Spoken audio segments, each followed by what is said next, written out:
Hello action figure fans, this is HammerTron here with a new action figure review for you. This video goes up on a Friday, so it's Fightni Friday. This time I am reviewing the Jada Toys Street Fighter 2 Fei Long action figure. This was released in 2023. I bought this in 2024. Here it is in a very nice window package. We can see the action figure and the accessories that it comes with. There's a little bit of a window on top, so it lets in more light through the top. And this package is not a perfect rectangle or square, so we have a nice part that sticks out. What's nice about it is it represents a video game, an old arcade video game system with controllers for 2 players, and this window box represents like the video screen. So very nice packaging. So here's the front, here is the top with an extra window there, and a hook to put this on a peg. There is the bottom with some manufacturing information, one side with some picture of some characters, the other side a picture of some more characters. On the back shows a cross sell of the 3 action figures released at this time. This one is for Fei Long, so Fei Long is in front. The previous one had Ryu and he was in the front. At the bottom we have pictures like from the Street Fighter 2 game of the other characters, so we're going to be getting more action figures, so very cool. So I will open this up and review the action figure in just a moment. Here is Fei Long with the accessories that he comes with. He comes with an extra pair of hands in a different gesture, probably some kind of martial arts gesture, so they look pretty cool. And they all have hinges, so the hinges work on these hands. It's a bit stiff, but it does work. And he comes with an extra head. This one is more of a calm expression, but the one on the action figure I think is more of a stern, angry expression. So they look pretty good. And a little hole there to plug onto the ball peg. And it comes with an extra flame effect piece. So right out of the package it felt pretty sticky. It still feels a little bit sticky on the outside. Inside, yeah, just a little bit sticky on the inside too, because it's pretty hollow.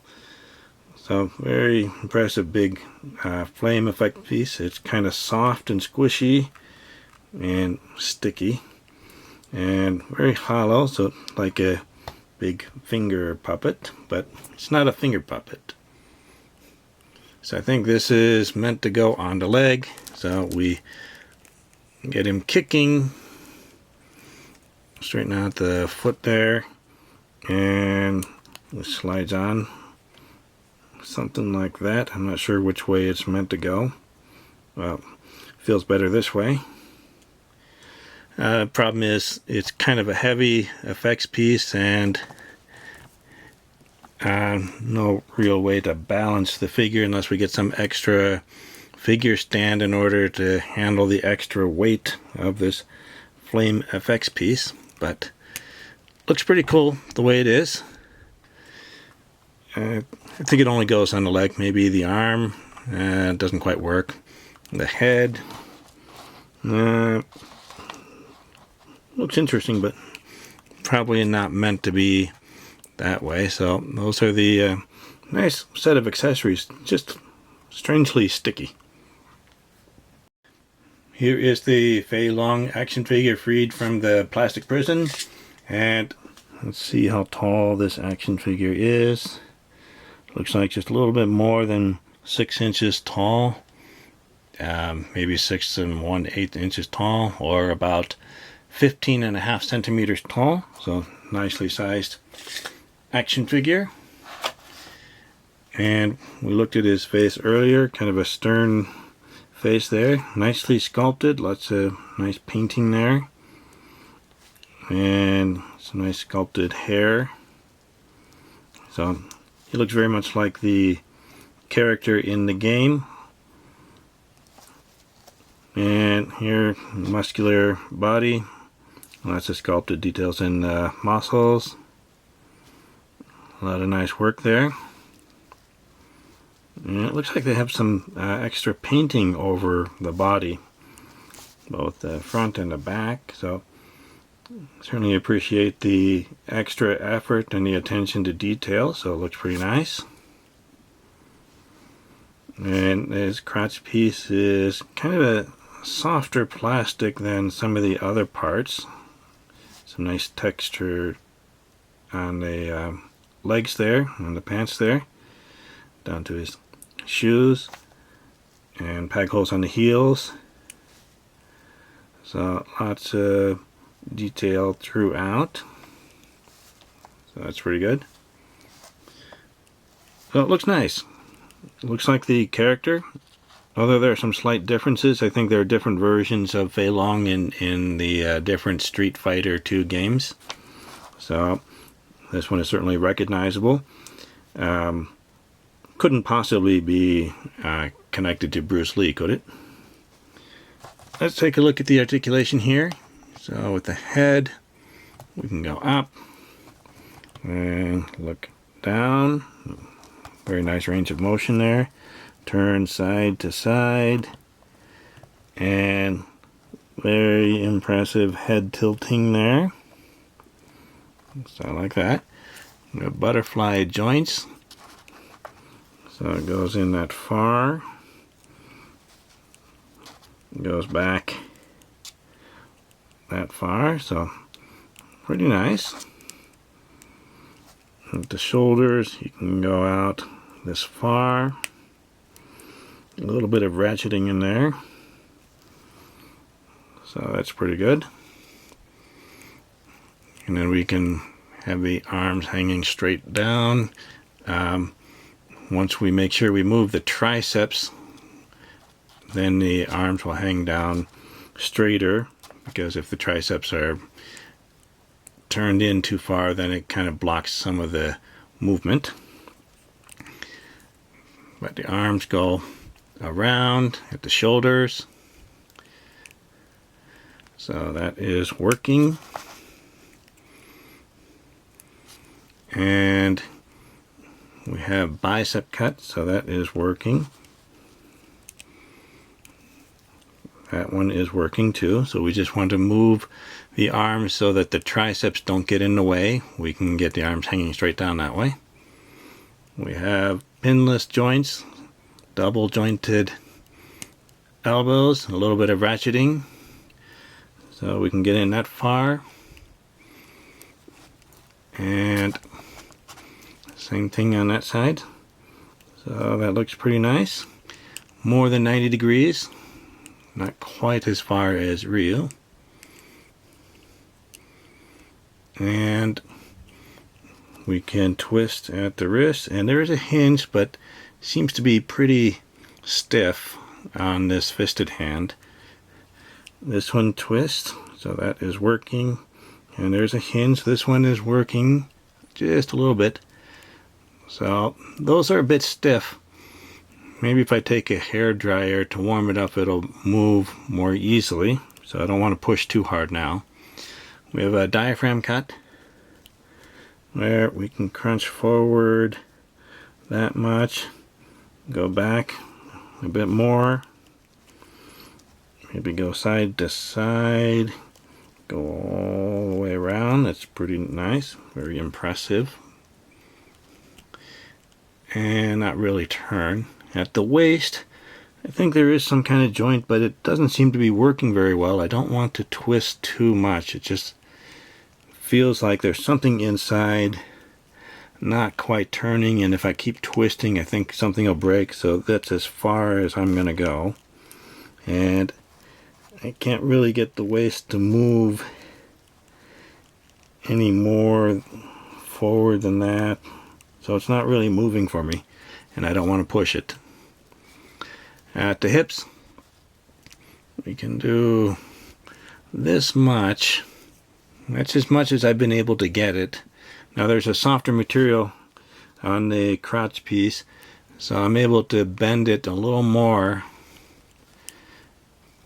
but that's as far as I can really push it. If I push harder, maybe he can do more impressive splits, but I'm afraid I'll break something. And I've seen other people manage to get much more impressive splits than this. So I don't know if they're pushing very hard or not. Now also it's kind of a cool day, so the cooler temperature might be affecting the pliability of the plastic in the crotch piece. So maybe that's part of what's limiting me here today. So that's as far as we can go for the splits. And we can kick forward that much. And back a little bit. Same thing on this side. Now this one's a little bit more limited. I can't quite get it as high up. Yeah, so there's maybe something wrong with the hip joint in here, because I can't get it to go as high up. And go back just a little bit. So something I think inside is getting caught and not bending all the way or turning all the way. We have upper thigh cuts. That is working. That is working. Very good. Double jointed knees. That one looks okay. And this one, right out of the package, it was very, very, very stiff. So I need some leverage, but I want to be careful not to break anything. There we go. So this left leg here, this left knee is just very, very stiff. It's been loosening up a bit, but right out of the package, this one here was incredibly stiff and very tight ratcheted joint. But it is loosening up over time. And then we have a cut at the cuff of the pants there. So that will turn. And that one will turn. This one feels more limited than the other one. At the ankles, you can go to his tippy toes there. And go up this far. So that's working. Some soft ratcheted joints there, and we have ankle pivot, a little bit of ankle pivot on this foot here, so that is working a little bit. This one I have not been able to get to move, so this ankle pivot is not quite working.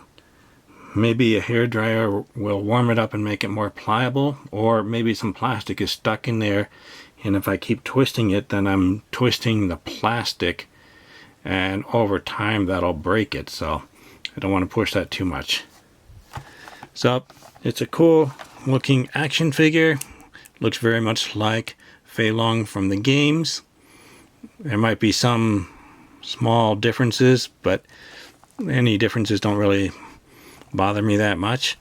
Just a couple of problems with the joints being really stiff at the knee and the ankle pivot there, the waist articulation in the hips. So a few problems with the joints, and maybe it'll loosen up over time, or maybe I just had some bad luck, but it still looks cool. Here is Fei Long next to a pair of 4-inch action figures. On the right is an adventurer from an Animal Planet set I reviewed a while ago.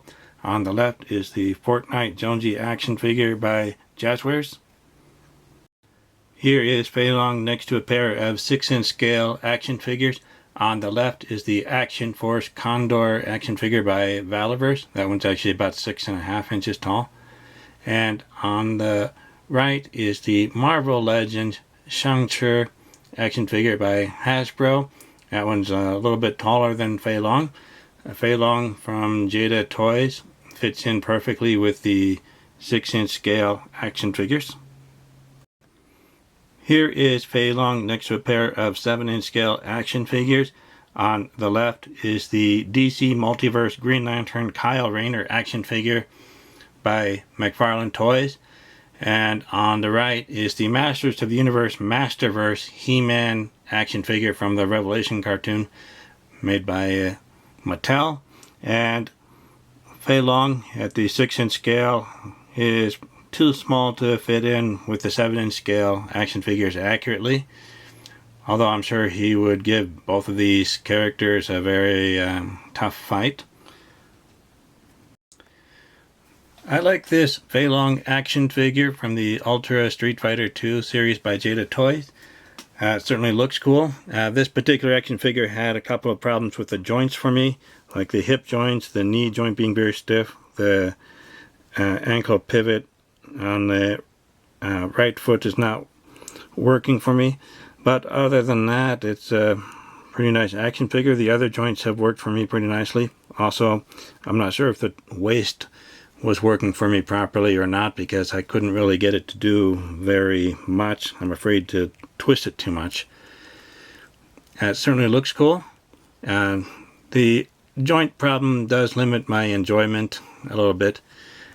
Now this effects piece or action piece here, it certainly looks cool, but I'm a little disappointed that it's kind of sticky or something, just something kind of weird about it. What other thing that is missing is we can put this effects piece on, and it's kind of heavy. It really throws the action figure out of balance, and the limited hip joints kind of prevent us from putting it in a very nice action pose. Also, what is missing is an action figure stand, some way that we can pose this action figure in an action pose. If we had the action figure stand that can hold this action figure with this heavy effects piece on it, that would certainly be very useful for display. I might be able to find another action figure stand to cover it, but not everybody's going to be buying lots of extra pieces from different companies. So an action figure stand that can support this action figure in certain poses would have been a great addition. But it certainly looks cool. So I enjoy it, and I'm going to put this in a variety of displays or dioramas with a Street Fighter character or just a martial artist in general.